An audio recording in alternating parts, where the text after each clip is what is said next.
Bismillahirrahmanirrahim. Assalamualaikum warahmatullahi wabarakatuh. Jumpa lagi dengan BK Sahabat Seru. Kali ini saya akan berbagi materi yang ketujuh tentang strategi belajar sesuai dengan gaya belajar. Materi ini merupakan materi bimbingan konseling kelas 10 di semester 1. Mari kita simak penjelasan dari strategi belajar sesuai dengan gaya belajar.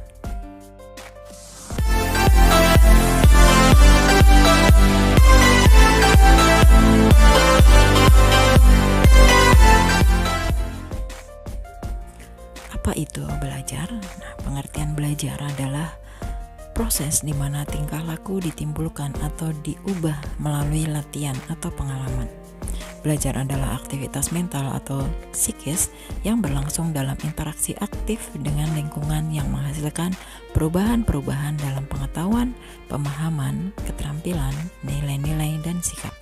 Belajar juga diartikan sebagai suatu proses untuk memperoleh motivasi dalam pengetahuan, keterampilan, kebiasaan, dan tingkah laku.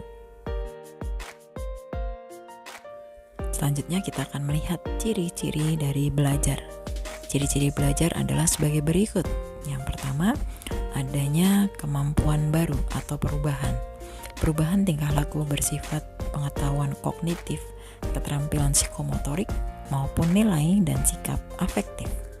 Kemudian yang kedua, perubahan itu tidak berlangsung sesaat saja, melainkan menetap atau dapat disimpan. Kemudian yang ketiga, perubahan itu tidak terjadi begitu saja, melainkan harus dengan usaha. Perubahan terjadi akibat interaksi dengan lingkungan.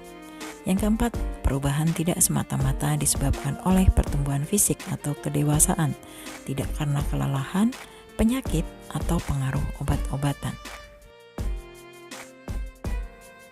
Selanjutnya, hakikat dari belajar adalah suatu proses usaha yang dilakukan secara sadar dan terus-menerus melalui bermacam-macam aktivitas dan pengalaman guna memperoleh pengetahuan baru sehingga menyebabkan perubahan tingkah laku yang lebih baik.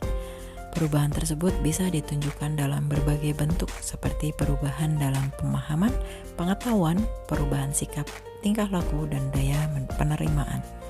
Strategi adalah sebuah cara yang dipakai oleh seseorang dalam melakukan sesuatu smart atau cerdik.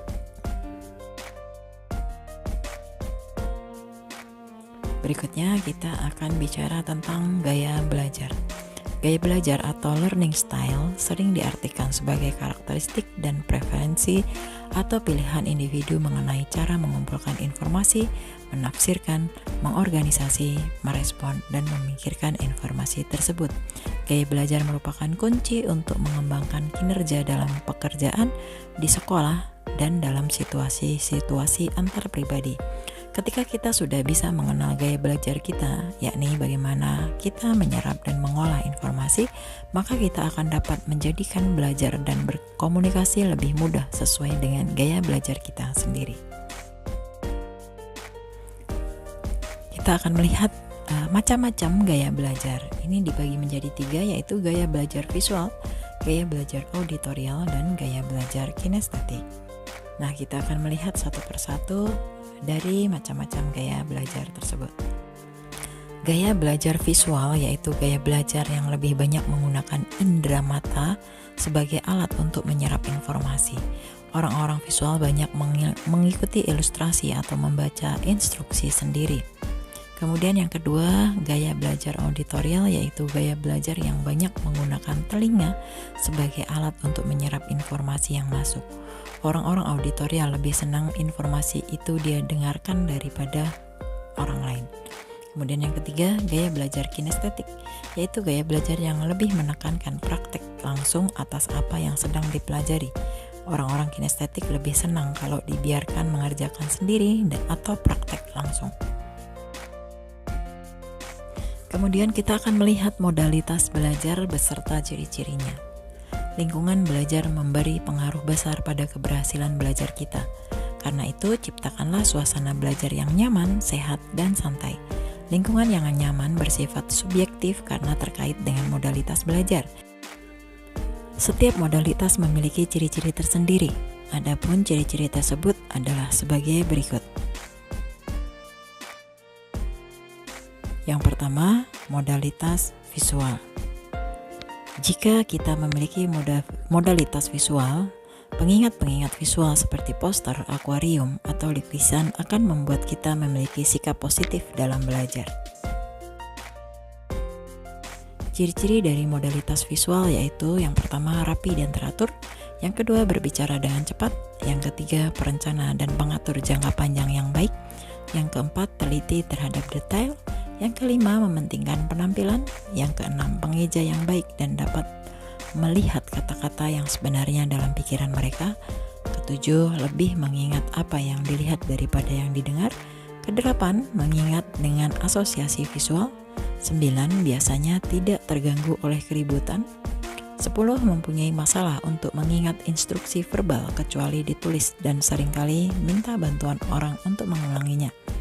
Yang ke-11 pembaca cepat dan tekun, 12 lebih suka membaca daripada dibacakan, 13 memerlukan pandangan hidup dan tujuan yang menyeluruh serta sikap waspada sebelum secara mental merasa pasti mengenai suatu masalah atau proyek. Ke-14 mencoret-coret tanpa arti selama berbicara di telepon dan dalam rapat.